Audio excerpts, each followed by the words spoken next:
नमस्कार विद्यार्थी आणि पालक मित्रांनो, मी advocate Anil Pawar, Nalanda educational consultancy Buldhana. मित्रांनो, नीट 2025चा निकाल लागलेला आहे आणि आता सर्वांना उत्सुकता ही काउन्सिलिंग प्रक्रिया कधी सुरू होणार आणि ती काउन्सिलिंग प्रक्रिया कशा पद्धतीची असणार याबद्दलची उत्सुकता लागून राहिलेली आहे. तर आपण मागचा जर विचार केला, या अगोदर झालेल्या ज्या काही काउन्सिलिंग प्रक्रिया आहे, मग त्या नीट 2022 असेल, 23 असेल, 24 असेल आणि या वर्षीची जी प्रक्रिया आहे, तर आपण जर पाहिलं तर आपल्या एक बाब अशी लक्षात येईल की 2022 मध्ये जो निकाल होता तो 7 सप्टेंबर या तारखेला लागलेला होता आणि काउन्सिलिंग प्रक्रिया ही 11 ऑक्टोबरला स्टार्ट झालेली होती. त्याच्यानंतर 2023 मध्ये 13 जूनला निकाल लागला आणि 20 जुलै या दिवशी काउन्सिलिंग प्रक्रिया सुरू झाली. आता 2024ला 4 जूनला निकाल लागला आणि काउन्सिलिंग प्रक्रिया ही 14 ऑगस्टला सुरू झाली, कारण मागच्या वर्षी एनटीएच्या विरुद्ध बऱ्याचशा प्रमाणात रिट पिटिशन दाखल झालेल्या होत्या आणि त्याच्यामुळे काउन्सिलिंग प्रक्रियेला वेळ लागलेला होता. आता यावर्षी जे आहे, तर यावर्षी आपण जर पाहिलं तर 2025ला 14 जून या तारखेला आपला रिझल्ट आलेला आहे. आता ही जी काउन्सिलिंग प्रक्रिया सुरू होणार आहे, तर ही वेळेवर होईल का की यामध्ये उशीर होईल, याबद्दल आपण चर्चा करू. तर जनरली असं असते की एनएमसीची जी वेबसाईट आहे किंवा नॅशनल मेडिकल कमिशन जे आहे, याच्यामध्ये यावर्षी आता नव्याने काही नवीन कॉलेजेस जे आहेत देश पातळीवर, त्यांना काही मान्यता मिळते का याची प्रक्रिया सध्या सुरू आहे. त्याचबरोबर ज्या कॉलेजेस आहेत, मेडिकल कॉलेजेस जे आहेत, त्या कॉलेजेसमधल्या ज्या सीट्स आहेत त्या इन्क्रीज करण्याच्या अनुषंगाने कॉलेजने प्रस्ताव पाठवलेले असतात. त्या प्रस्तावाच्या अनुषंगाने सुद्धा प्रक्रिया सुरू असते.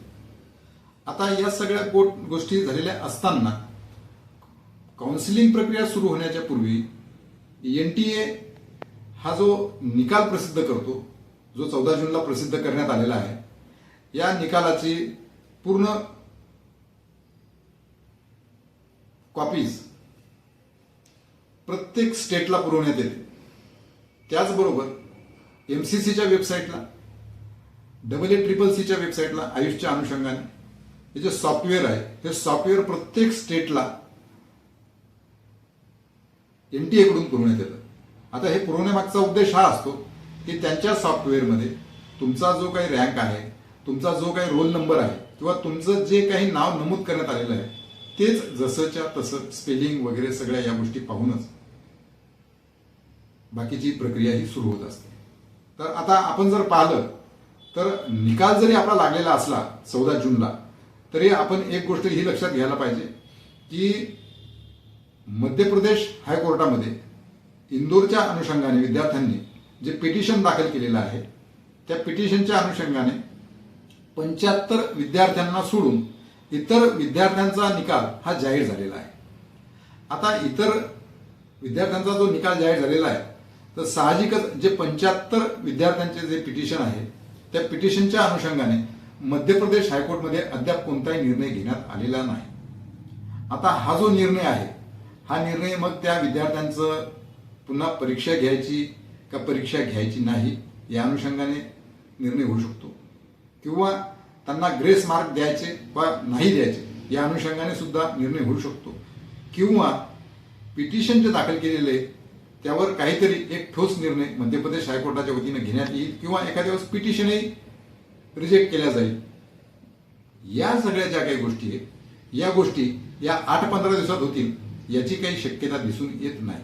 म्हणजे एकंदरीत आपण जर विचार केला की या विद्यार्थ्यांची जर पुन्हा परीक्षा घेतली, तर त्यांचे जे मार्क्स आहेत त्या मार्क्सच्या अनुषंगाने पुन्हा या विद्यार्थ्यांना सुद्धा ऑल इंडिया रँक द्यावा लागणार आहे.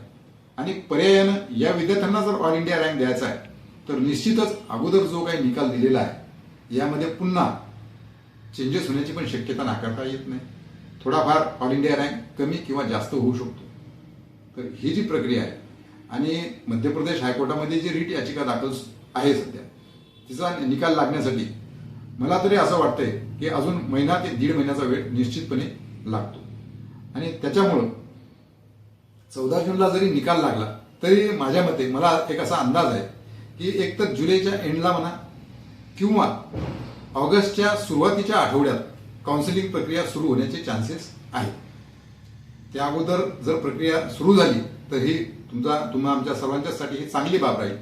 परंतु एकंदरीत ही जी प्रक्रिया आहे, काउन्सिलिंग प्रक्रिया, ही निश्चितच लेट सुरू होईल, याला उशीर होणार आहे असं सध्या तरी दिसून येते.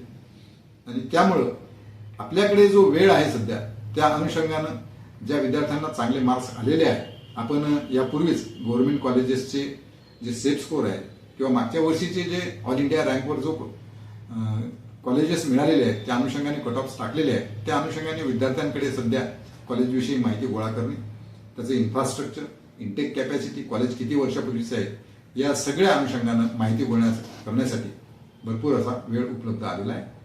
आपण आज या व्हिडिओच्या अनुषंगाने काउन्सिलिंग प्रक्रियेच्या फक्त सुरू केव्हा होणार किंवा उशिरा होईल की नाही किंवा लवकर होणार या अनुषंगाने चर्चा केलेली आहे. या प्रकारच्या अपडेट्स आणि माहिती आपणास वेळोवेळी मिळत राहावी म्हणून चॅनलला नवीन असाल तर चॅनलला लाईक आणि सबस्क्राईब करा, आणि जेणेकरून या प्रकारचे संपूर्ण अपडेट्स आपणाला वेळोवेळी मिळत राहतील. आज आपण या ठिकाणी इथेच थांबूया. धन्यवाद.